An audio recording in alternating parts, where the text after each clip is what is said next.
Rodney Leon, the designer of the Ark of Return, is looking forward to the construction of his monument.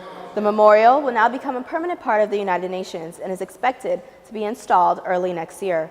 I'm Pascale Mondesir for UNTV. President Obama arrived in New York City this Tuesday to participate in the General Assembly.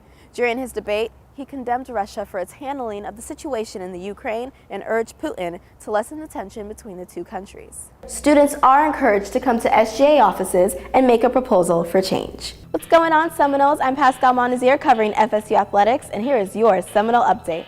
Somewhere between playing with her siblings and deciding to compete at a collegiate level, Cassie tapped into her competitive nature, which prompted her to pick FSU over other schools. Residents of Suwannee County are concerned that their springs, which also function as their water source, will be infected beyond repair. This January will mark 5 years since the Haiti earthquake, and yet more reparations are needed for this disaster-stricken country. The next hurdle? The orphans of Haiti are searching for a place to call home.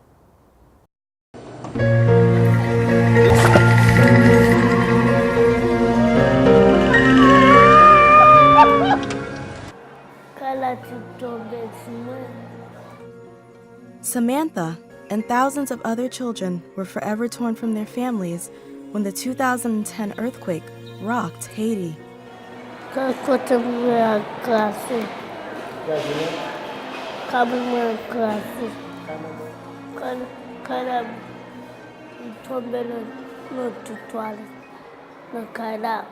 Within days of the nightmarish quake, charity groups and the international community poured millions of dollars into Haiti to help with recovery efforts. But weeks later, there was more unfortunate news. 10 Americans were caught crossing the border into the Dominican Republic with 33 improperly documented children. They were consequently imprisoned for trafficking children. Allegedly included in schemes like these were the founders of the Son of God orphanage, the very same orphanage where Samantha and dozens of other children had been placed. Accused of trafficking children, the owner, Maxine Hippolyte, was taken into custody. He insists that he did nothing wrong and his son consistently supports him. Dit papa me vend petit monde avec blanc. Et papa me pas l'argent de bail ça fait trafic d'enfants. Les enfants ont été exposés à des conditions vraiment encore plus difficiles et vivaient dans des conditions déjà précaires. Ariel Gentil-Villedouin is the director of IBESR. Il faudrait pouvoir fermer, moi je dirais, jusqu'à 50% des centres. In 2011, the Son of God orphanage was eventually closed. Since then, 39 more homes have been terminated. With the help of UNICEF, more than 50 children who lived at the Son of God orphanage were shifted to the Life is Wealth orphanage to ensure their safety, says child protection specialist Ann Lenerson. We were backing up the government to make sure that they had solid procedures and that the transitory care of the children was well in place. Pastor Yves Louis, the founder of the Life is Wealth facility, said he couldn't believe the condition of the children upon their arrival.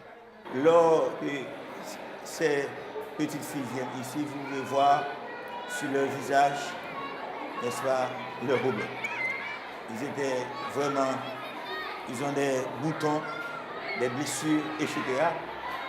Mais ce que je fais moi, j'ai seulement guéri les boutons, panser les blessures et nourrir les enfants. Now, Samantha participates in therapy sessions at her new home. In June 2013, the Parliament of Haiti endorsed a new law that aligns the country to international standards, offering added protection to children awaiting adoption. And it will also help those children that really needs an adoptive family to be identified. And for the future adoptive parents, this will speed up the process. This is good news for Samantha, who is slowly integrating with the other children while she waits patiently for placement with the new family. In the meantime, Maxine Hippolyte was released from jail in November 2013 on good behavior.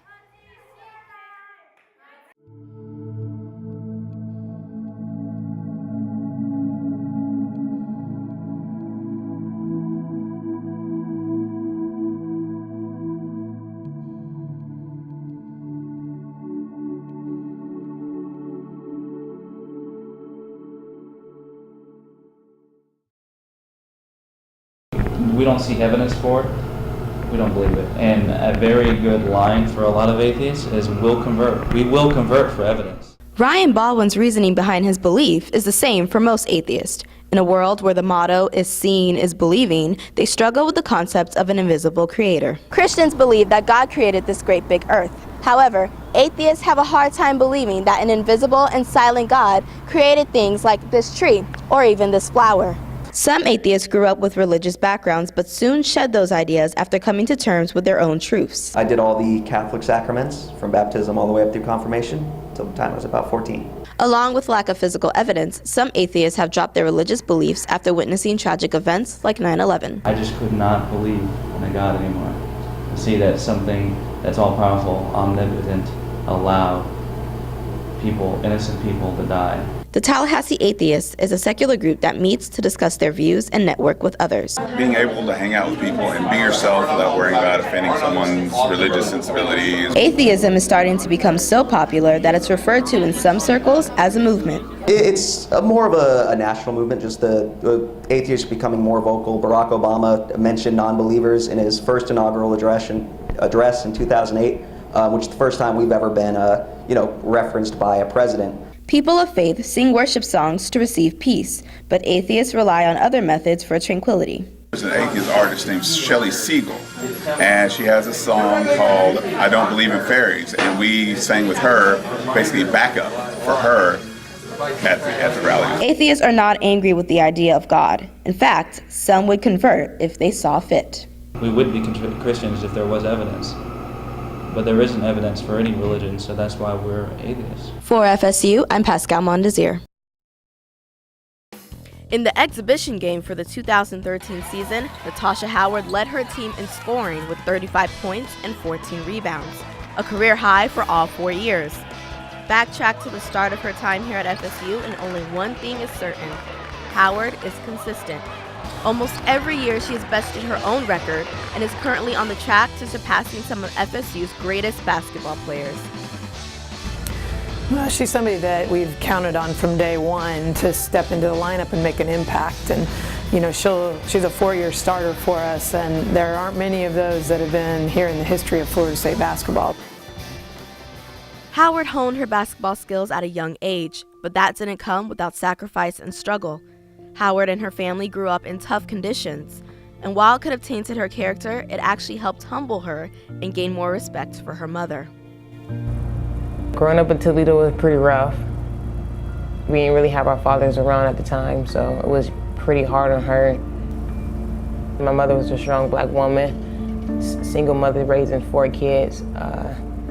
Without her, I probably wouldn't be the woman that I am today, a strong black woman today. While Howard admits that growing up without a father was tough, her coach made a positive influence in her life. From this day, I still call him my dad, because he been there since I was in middle school until now. So I call him my dad. That's my dad right there. After making waves with her high school team, Howard signed to play with FSU, and she became the highest ranked recruit in all of FSU women's basketball history. I was just glad that I just chose FSU, and they chose a good player like me to come to their program and help them out to win multiple games. And she delivered on that ranking with 4 years of tremendous success. She had her season best that same year against Arizona State, scoring 21 points, a record that no freshman has touched. Her sophomore season, she led the Seminoles with 1.3 blocks per game and 1.5 steals per game, becoming the first Nole to accomplish the feat since Brooke Wyckoff, the team's assistant coach. It feels good to be in that type of moment with 3 seconds on the clock and get a huge stop for your team. It feels good. Your team coming off the bench, chest bump in the air, it feels good at the end of the day.